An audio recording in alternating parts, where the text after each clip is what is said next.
നിയമാവർത്തനം അധ്യായം 6 സുപ്രധാനമായ കൽപ്പന. നിങ്ങൾ അവകാശമാക്കാൻ പോകുന്ന ദേശത്ത് അനുഷ്ഠിക്കേണ്ടതിന് നിങ്ങളെ പഠിപ്പിക്കാൻ നിങ്ങളുടെ ദൈവമായ കർത്താവ് എന്നോട് ആജ്ഞാപിച്ച കൽപ്പനകളും ചട്ടങ്ങളും നിയമങ്ങളും ഇവയാണ്. നിങ്ങളും നിങ്ങളുടെ മക്കളും മക്കളുടെ മക്കളും ഞാൻ ഇന്ന് നൽകുന്ന ദൈവമായ കർത്താവിൻ്റെ ചട്ടങ്ങളും പ്രമാണങ്ങളും അനുസരിച്ച് ജീവിതകാലം മുഴുവൻ അവിടുത്തെ ഭയപ്പെടുന്നതിനും നിങ്ങൾക്ക് ദീർഘായുസ്സുണ്ടാകുന്നതിനും വേണ്ടിയാണ് ഇവ.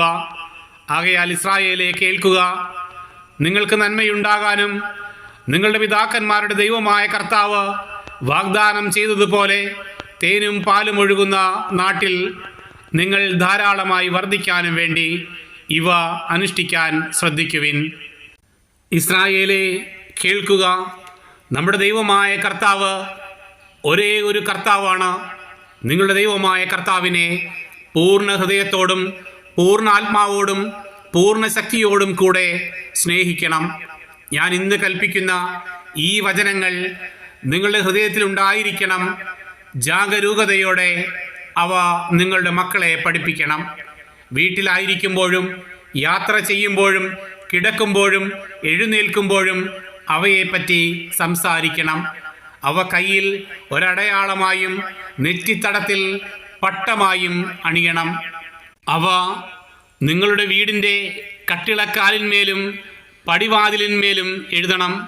നിങ്ങളുടെ ദൈവമായ കർത്താവ് നിങ്ങൾക്ക് തരുമെന്ന് നിങ്ങളുടെ പിതാക്കന്മാരായ അബ്രഹാം, ഇസഹാക്ക്, യാക്കോബ് എന്നിവരോട് ശപഥം ചെയ്ത നാട്ടിലേക്ക് നിങ്ങളെ കൊണ്ടുവന്ന് നിങ്ങൾ പണിയാത്ത വിശാലവും മനോഹരവുമായ നഗരങ്ങളും നിങ്ങൾ നിറയ്ക്കാതെ വിശിഷ്ട വസ്തുക്കൾ കൊണ്ട് നിറഞ്ഞിരിക്കുന്ന വീടുകളും നിങ്ങൾ കുഴിക്കാത്ത കിണറുകളും നിങ്ങൾ നട്ടുപിടിപ്പിക്കാത്ത മുന്തിരിത്തോട്ടങ്ങളും ഒലിവ് മരങ്ങളും നിങ്ങൾക്ക് നൽകുകയും നിങ്ങൾ ഭക്ഷിച്ച് സംതൃപ്തരാവുകയും ചെയ്യുമ്പോൾ നിങ്ങളെ അടിമത്തത്തിൻ്റെ ഭവനത്തിൽ നിന്ന് കൊണ്ടുവന്ന കർത്താവിനെ മറക്കാതിരിക്കാൻ സൂക്ഷിച്ചു കൊള്ളുക. നിങ്ങളുടെ ദൈവമായ കർത്താവിനെ ഭയപ്പെടുകയും അവിടുത്തെ സേവിക്കുകയും ചെയ്യണം. അവിടുത്തെ നാമത്തിൽ മാത്രമേ സത്യം ചെയ്യാവൂ. നിങ്ങളുടെ ചുറ്റുമുള്ള ജനതകൾ സേവിക്കുന്ന അന്യദേവന്മാരെ നിങ്ങൾ സേവിക്കരുത്. സേവിച്ചാൽ അവിടുത്തെ കോപം നിങ്ങൾക്കെതിരായി ജ്വലിക്കുകയും നിങ്ങളെ ഭൂമുഖത്തു നിന്ന് നശിപ്പിച്ചു കളയുകയും ചെയ്യും. എന്തെന്നാൽ നിങ്ങളുടെ മധ്യേ വസിക്കുന്ന നിങ്ങളുടെ ദൈവമായ കർത്താവ് അസഹിഷ്ണുവായ ദൈവമാണ്. മാസായിൽ വെച്ച് നിങ്ങൾ ചെയ്തതുപോലെ നിങ്ങളുടെ ദൈവമായ കർത്താവിനെ പരീക്ഷിക്കരുത്.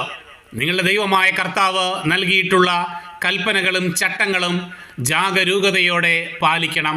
നിങ്ങൾക്ക് നന്മയുണ്ടാകാനും നിങ്ങളുടെ പിതാക്കന്മാർക്ക് കർത്താവ് വാഗ്ദാനം ചെയ്തിട്ടുള്ള ആ നല്ല ഭൂമിയിൽ ചെന്ന് സകല ശത്രുക്കളെയും നിർമാർജനം ചെയ്ത് അത് അവകാശമാക്കാനും വേണ്ടി കർത്താവിൻ്റെ സന്നിധിയിൽ ശരിയും നന്മയും മാത്രം പ്രവർത്തിക്കണം.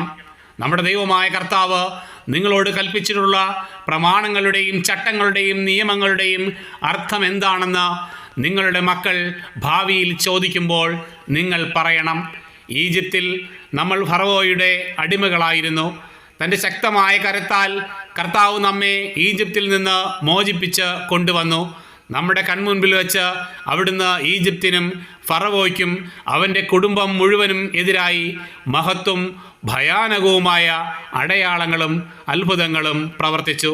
അനന്തരം നമ്മുടെ പിതാക്കന്മാർക്ക് അവിടുന്ന് വാഗ്ദാനം ചെയ്തിരുന്ന ദേശത്തേക്ക് നമ്മെ നയിക്കാനും അത് നൽകാനുമായി നമ്മെ അവിടെ നിന്ന് കൊണ്ടുപോന്നു.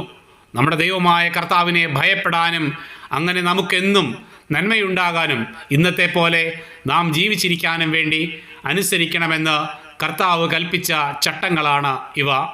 നമ്മുടെ ദൈവമായ കർത്താവ് കൽപ്പിച്ചിട്ടുള്ളതുപോലെ അവിടുത്തെ മുൻപാകെ ഈ കൽപ്പനകളെല്ലാം ശ്രദ്ധാപൂർവം പാലിച്ചാൽ നാം നീതിയുള്ളവരായിരിക്കും.